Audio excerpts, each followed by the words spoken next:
প্রিয়জন, বই পড়ুন, বইয়ের সঙ্গে থাকুন, প্রিয়জনকে বই উপহার দিন।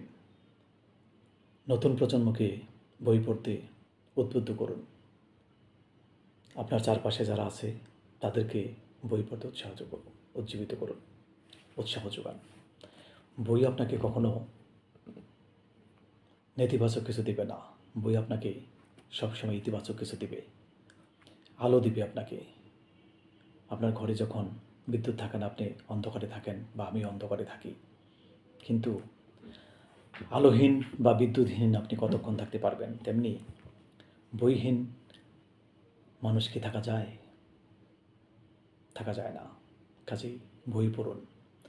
একটি বই শুধু কি জ্ঞান অর্জনের জন্য?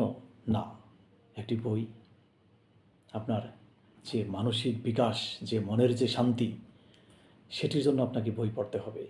হয়তোবা ঘুরে বেড়াতে হবে, হয়তোবা সিনেমা দেখতে হবে, কিন্তু সবচেয়ে সহজলভ্য এবং কাছের হচ্ছে বই। বই আপনি খুব অল্প পয়সায় সংগ্রহ করতে পারবেন।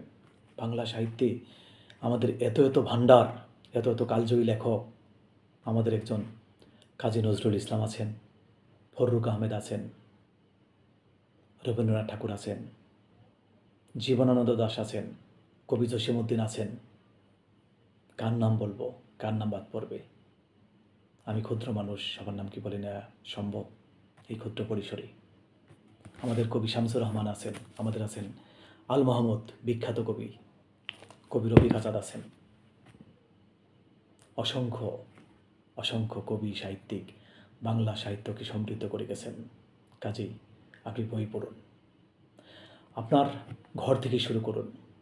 আপনার পরিবারের যারা সদস্য, আপনার সন্তান, তাদের হাতে বই তুলে দিন। তাদেরকে পড়ান যে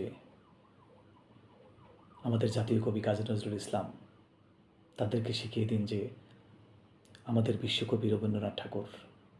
তাদেরকে জানান আমাদের রূপসী বাংলার কবি জীবনানন্দ দাশ। তাদেরকে জানান আমাদের সাহিত্যের সবচেয়ে বাংলাদেশের জনপ্রিয় লেখক হুমায়ুন আহমেদ। তারা জানুক ইমদাদুল হক মিলন, তিনি নূরজাহান লিখেছেন, ভূমিপত্র লিখেছেন, যাবজ্জীবন লিখেছেন, অনেক উপন্যাস লিখেছেন।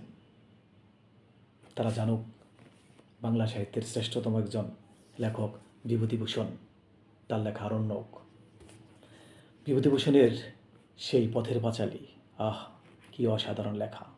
আমাদের পাঠ্য ছিল অল্প একটু অংশ, অপু আর দুর্গা। এখনও চোখ বুঝলেই দেখতে পাই যে কুতুবপুর রওশন উচ্চ বিদ্যালয়ে সেই আমাদের হাবিবুর রহমান হবি স্যার প্রয়াত হয়েছেন।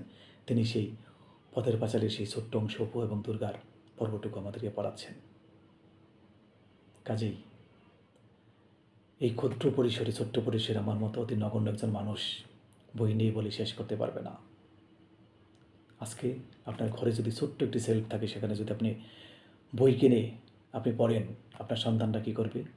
তারাও বই পড়তে শিখবে। গাইতে গাইতে গায়েন, লিখতে লিখতে লেখক। তেমনি পড়তে পড়তে আপনার পরবর্তী জেনারেশন পড়ুয়া হয়ে যাবে। বইয়ের কোনো বিকল্প নেই। সুন্দরভাবে, সুস্থভাবে বাঁচার জন্য, মনের বিকাশ করার জন্য, চারপাশটা সুন্দর করার জন্য বই এবং বই। কাজেই বই পড়ুন। মহান আল্লাহ আপনাদের সুন্দর রাখুক, ভালো রাখুক। সবাইকে শুভকামনা, ভালোবাসা। বইয়ের সঙ্গে থাকুন।